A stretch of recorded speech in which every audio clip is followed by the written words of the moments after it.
आज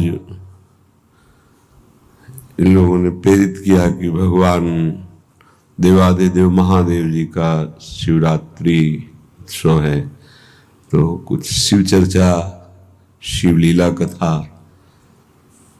जैसे श्री जी की इच्छा।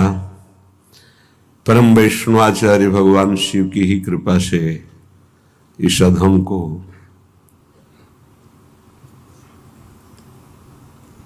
वृंदावन और प्रियाजू का परिचय हुआ। अगर वो कृपा ना करते तो हमें तो पता ही नहीं था कि वृंदावन क्या है प्यारी जू प्यारे जू। और राधा वल्लभ लाल जी का प्रादुर्भाव भी भगवान शिव के हृदय से ही हुआ है। अष्टयाम उपासना की स्थापना भगवान देवादिदेव महादेव जी ने ही की है। जहां ये चर्चा आती है कि भगवान शिव का भी प्रवेश नहीं, वहां श्री जी के श्रीअंग श्रृंगार की, श्रीअंगों का श्रृंगार करने का अधिकार केवल ललिता विशाखा आदि सखियां और उनके कृपा पात्र जनों को ही है। चलते हैं परम वैष्णवाचार्य भगवान शिव के पावन यश का कथन श्रवण करके प्रियाजू के चरणारविंद की अनन्य भक्ति की भावना को पूर्ण करें। जब तक शक्ति नहीं है तो शिव में शक्ति हटा दीजिए मात्रा, तो क्या बचा? 100 हुआ ना। यही परम शक्ति है। ये जो परम शक्ति है हमारी श्री जी के अंश से है। जितनी भी अंबा शक्तियां हैं वो स्वामी जी के अंश से हैं। ऐसे अंशी प्रियाजू की चरणारविंद की रति स्पष्ट देवादिदेव महादेव जी की कृपा से मिली है। राधा बाबा की प्रारंभिक उपासना भी भगवान शंकर की ही, उन्हीं की कृपा से राधा राधा राधा और भाव देश में प्रवेश करके प्रिया प्रीतम की सेवा में आज अपने वृंदावन में ही उपस्थित है। पूज्य राधा बाबा, पूज्य भाई जी, बड़े बड़े महापुरुष। गंगा तरंग रमणी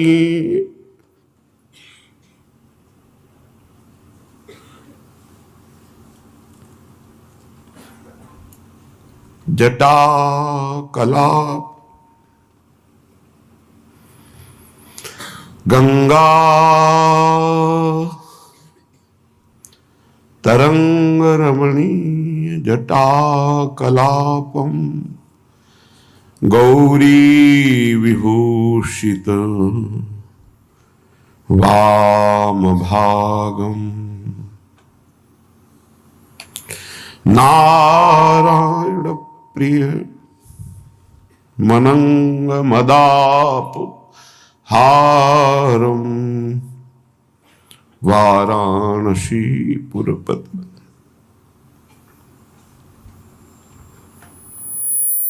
भज विश्वनाथ।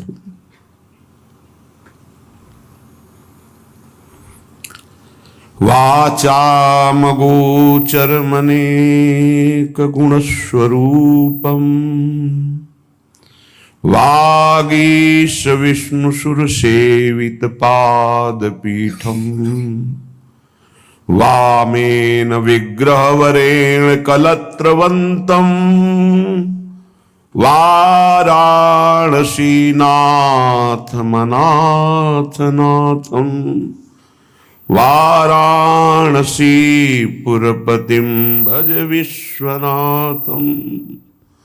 भूताधिपम भुजगभूषण भूषितांगम व्याघ्राजिनांबरधरम जटिलम त्रिनेत्रम पाशांकुशाभयवर प्रदशूलपाणिं वाराणसी पुरपतिं भज विश्वनाथं। शीतांशुशोभित किरीट विराजमानम्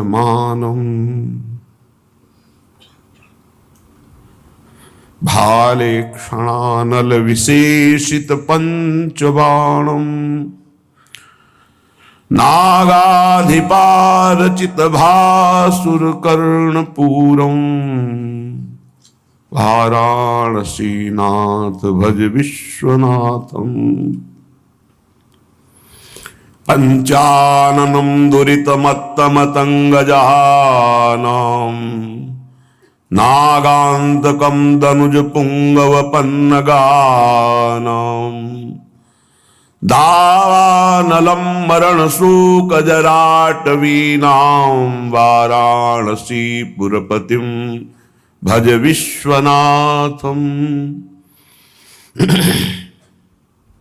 तेजोमयम सगुण निर्गुण मद्वतीय मानंदकन्दमपराजितमप्रमेयम् नागात्मकं सकल निष्कलमात्मरूपं वाराणसी पुरपतिं भज विश्वनाथं रागादिदोषरहितं स्वजनानुरागं वैराग्य शांति निलयं गिरिजासहायं माधुर्य धैर्य सुभगं गरलाभिरामं वाराणसी पुरपतिं भज विश्वनाथं आशां विहाय परिहृत्य परस्य निन्दां पापे रतिं च सुनिवार्य मनः समाधौ आदाय कमलमध्यगतं परेशं वाराणसी पुरपतिं भज विश्वनाथं वाराणसी पुरपतिस्तवनं शिवस्य व्याख्यातमष्टकमिदं पठते मनुष्याः विद्यां श्रियं विपुल सौख्यमनंत कीर्तिं संप्राप्य देह विलये लभते च मोक्षं विश्वनाथाष्टकमिदं यः पठेत् शिव सन्निधौ शिवलोको मवाप्नोति शिवेन सह मोदते। नमः पार्वती पतये हर हर हर महादेव। परम वैष्णवाचार्य भगवान शंकर का कृपा प्रसाद किसी न किसी जन्म में हर हरिभक्त को होता है। जा पर कृपा न करहि पुरारी सो न पाओ मुनि भगति हमारी। जिस पर भगवान शंकर की कृपा नहीं हुई वो विशुद्ध हरि की प्रेम लक्षणा भक्ति को कभी प्राप्त नहीं कर सकता। जो भगवान शंकर से तनिक भी अश्रद्धा और द्रोह करे, शिव द्रोही मम दास कहावा, सो नर मोह सपने हो नहीं भावा। उसे स्वप्न में भी कभी हरि पसंद नहीं कर सकते, हरि कृपा नहीं कर सकते जो भगवान शिव से द्रोह करे। ऐसे करुणा में भगवान शिव से भी द्रोह कर बैठे दक्ष प्रजापति। प्रसंग बड़ा शिक्षास्पद है।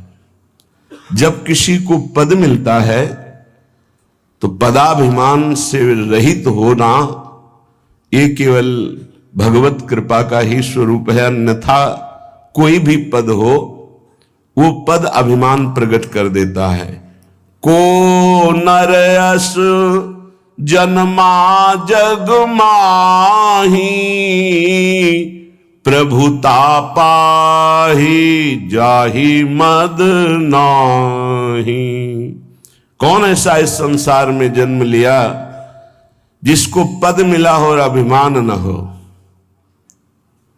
वो हम अमुक एक गर्व बना रहता है। विदुर जी ने पूछा, इतने उच्च पद में विराजमान प्रजापति पद, ये ब्रह्मा जी के समान सम्माननीय पद होता है। प्रजापति सबसे बड़े ब्रह्मा जी हैं, तो दक्ष को प्रजापति पद मिला। इतने बड़े ज्ञानी, इतने बड़े प्रजा के रक्षक, इन्होंने भगवान शिव से द्रोह क्यों कर लिया? विदुर जी ने प्रश्न किया। जिन्होंने अपनी परम सुंदरी, परम ज्ञानमयी, जिनका नाम सती जी था, उनका ब्याह भगवान शंकर से किया। फिर भगवान शंकर से हमने सुना कि उन्होंने द्रोह किया, तो कस्तम चराचर गुरुम निर्वैरम शांत विग्रहम। क्या करें, पुरानी दोस्ती है वो, इसीलिए मनाना पड़ा था। जब यहां तो मनाना पड़ा था कि आप कृपा करके अपने इस लीला को जब इधर भेजा है, तो नहीं तो चित्त जब आसक्त हो जाता है उसको हटाना बड़ा कठिन होता है। ये भगवान शिव ने ही कृपा करके श्री जी के चरणों में दिया। नहीं, असंभव था कि चित्त हट जाए, क्योंकि अनन्य, जिसे अनन्यता कहते हैं, ऐसी कट्टर अनन्यता देवाधिदेव भगवान महादेव जी में उन्हीं की कृपा से थी। अब जैसे उनकी चर्चा होती हो, कैसे इसीलिए जैसे गाड़ी रफ्तार से चल रही हो, एकदम अचानक मोड़ आ जाए तो संभालना मुश्किल पड़ता है। ऐसी अपनी जो सहज चर्चा चल रही उसमें जैसे अचानक ही मोड़ आया कि शिव चरित्र तो और हरि की जरा सी भी भक्ति हृदय में आ जाए तो ये छाए रहते हैं, अपने आप छाए रहते हैं, बिना बुलाए छाए रहते हैं। जैसे मार्कंडेय जी हरि के ध्यान में मगन थे तो भगवान शिव और अंबा साथ आकर के आंख ही नहीं खोला, ध्यान में जाके प्रवेश कर गए। वहां हरि का ध्यान, अंतर ध्यान, और देखा देवादिदेव महादेव, आंख खोला, सामने देखा। तो कहा प्रभु हमने तो आपका चिंतन भी नहीं किया। तो बोले हमारे प्राण प्यारे हरि की जो आराधना करता है मैं बिना बुलाए आ जाता हूं, उसको बिना बुलाए कृतार्थ कर देता हूं। कष्टम, ऐसे करुणा में, कर्पूर गौरम करुणावतारम, बड़े करुणा में, यद्यपि महान रुद्र हैं, आवेश में आ जाए तो त्रिभुवन को भस्म करने में सेकंड न लगे, तीसरा नेत्र खुले सब भस्म हो जाए, खुलते ही भस्म हो जाए। यद्यपि इतने रुद्र हैं पर बड़ा ही सरल स्वरूप है। कर्पूर गौरम करुणावतारम, करुणा का साक्षात हरि की करुणा मूर्तिमान शिव रूप में विराजमान है। कस्तम चराचरम गुरुम, ऐसा कैसे हो सकता है कि चराचर के गुरु भगवान शिव से कोई विरोध कर ले? निर्वैरम, जो सदैव निर्वैर स्थिति में रहते हैं। शांत विग्रहम, जो सदैव शांत स्वरूप में स्थित रहते हैं। आत्मा रामम, जो बोध संपन्न है, जिनको किंचन मात्र भ्रम नहीं, वो द्वेष कैसे? और जिनका किसी से द्वेष नहीं, उनकी निंदा कैसे हो सकती, उनसे वैर कैसे हो सकता है? आत्मा रामम कथम द्वेष्टि जगतो दैवतम महत, भला ऐसे महान से वैर कैसे किया जा सकता है जो चराचर का गुरु है, वैर रहित है, शांत मूर्ति है, आत्मा राम है, जगत के परम आराध्य देवाधिदेव है, उनसे वैर कैसे? फिर दक्ष ने तो अपनी पुत्री ब्याही थी, वो तो उनके वैसे ही परम पूज्य हैं। मैं सुनना चाहता हूं कि ऐसा क्या हुआ कि परम पावन भगवान शिव से दक्ष ने द्रोह कर लिया, और अंत में सुना कि भगवती सती जी ने अपने शरीर का यज्ञाग्नि में बलि दे देना, संपूर्ण यज्ञ का विनाश हो जाना। ऐसा क्या हुआ? मैत्रेय जी बहुत बड़े महापुरुष हैं, त्रिकालज्ञ महापुरुष हैं। वो कह रहे हैं पुरा विश्व सृजाम सत्रे समेता परमर्षयः तथा मर्गणा सर्वे शानुगा मुनयोग्नयः। विदुर जी, एक बार का एक प्रसंग है कि जब दक्ष जी को पद मिला, प्रजापति पद, तो सभा लगी, बड़े बड़े देवता ऋषि मुनि अग्नि वायु आदि प्रधान प्रधान देवता अपने अनुयायियों के साथ उस सभा में एकत्रित हुए। अब उस सभा में महान पद प्राप्त किए हुए दक्ष प्रजापति प्रवेश किए, जैसे मानो तेजो में भुवन भास्कर पधार रहे हो, क्योंकि प्रजापति पद तो उस पद की योग्यता भगवान देते हैं, उस पद की सामर्थ्य देते हैं। उस विशाल सभा भवन का अंधकार दूर करते हुए भुवन भास्कर की तरह तेज से प्रकाशित दक्ष प्रजापति पधारे। उनको आता देखकर संपूर्ण सभा हाथ जोड़कर खड़ी हो गई, क्योंकि पद ऐसा है। केवल ब्रह्मा जी नहीं खड़े हुए और महादेव जी नहीं खड़े हुए, और सब जितने देवता, जितने लोकपाल, गंधर्व सब खड़े हो गए। ऐसा तेज था कि हाथ जोड़कर प्रभावित होकर सब खड़े हो गए। समस्त सभासदों से भली भांति सम्मान प्राप्त हुआ। स्तवन बंदन महान तेजस्वी दक्ष ने दृष्टि डाली, ये दोनों ही खड़े हुए, भगवान ब्रह्मा जी और देवाधिदेव महादेव। ब्रह्मा जी को तो प्रणाम किया, क्योंकि प्रधान प्रजापति वही हैं, तो पद से भी और सृष्टि के रचयिता भी हैं, इसलिए उनको सबसे बड़े पूर्वज कहा गया है। प्रपितामह, सबसे बड़े प्रपितामह ब्रह्मा जी हैं। ब्रह्मा जी को प्रणाम किया, आसन ग्रहण किया दक्ष ने। महादेव जी शांत बैठे थे, न प्रणाम, न नमस्कार, न हाथ जोड़ना, कोई चेष्टा नहीं। दृष्टि गई महादेव जी के ऊपर तो देखा कि किसी भी तरह का कोई आदर सत्कार नमस्कार प्रणाम कुछ नहीं। जिससे ब्रह्म बोध हो जाता है वो बाहरी व्यवहार नहीं करता, ये तो साक्षात ब्रह्म है।